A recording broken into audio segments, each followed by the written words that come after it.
what impact do you anticipate in enabling AI on gaming platforms? For example, has it already allowed to better target potential recruits? What is the sort of use of AI that is currently being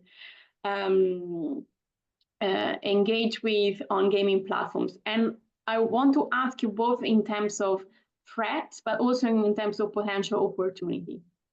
On the threat side, there's already documented use cases of extremist and terrorist organizations using generative AI to design new propaganda, right? That's pretty well documented at this point. Far-right handbooks that have been distributed on Chan boards on how to use Gen AI for designing and creating propaganda, right? On the gaming side, gaming adjacent platforms, we see the proliferation of Gen AI imagery, some of which might include game-based iconography and propaganda. Okay, relatively low use case or low risk use case.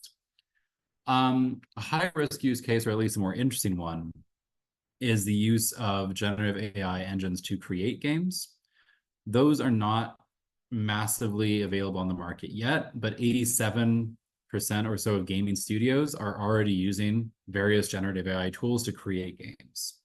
Now, on that same time, you also see far-right and white supremacist extremist groups designing their own game engines to create kind of your own targeted hate game, right? So you can create a level-based shooter that's anti-Semitic or is Islamophobic or is anti-LGBTQ.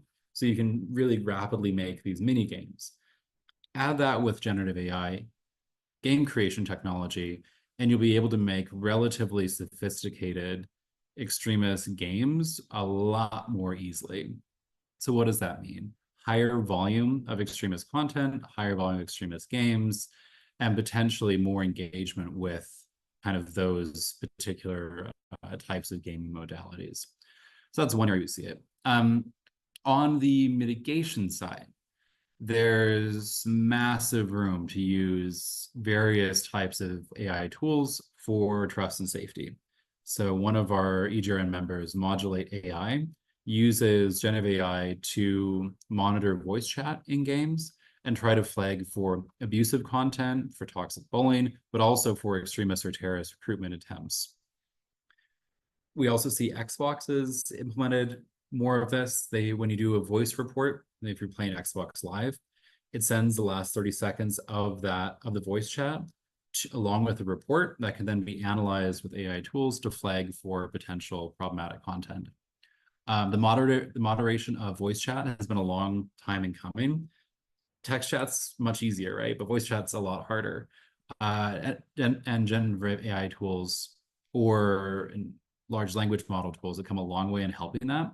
So I think there's a lot of potential there to kind of improve the use cases, and especially to develop more open source tools for like studios that don't have the resources to pay for expensive solutions.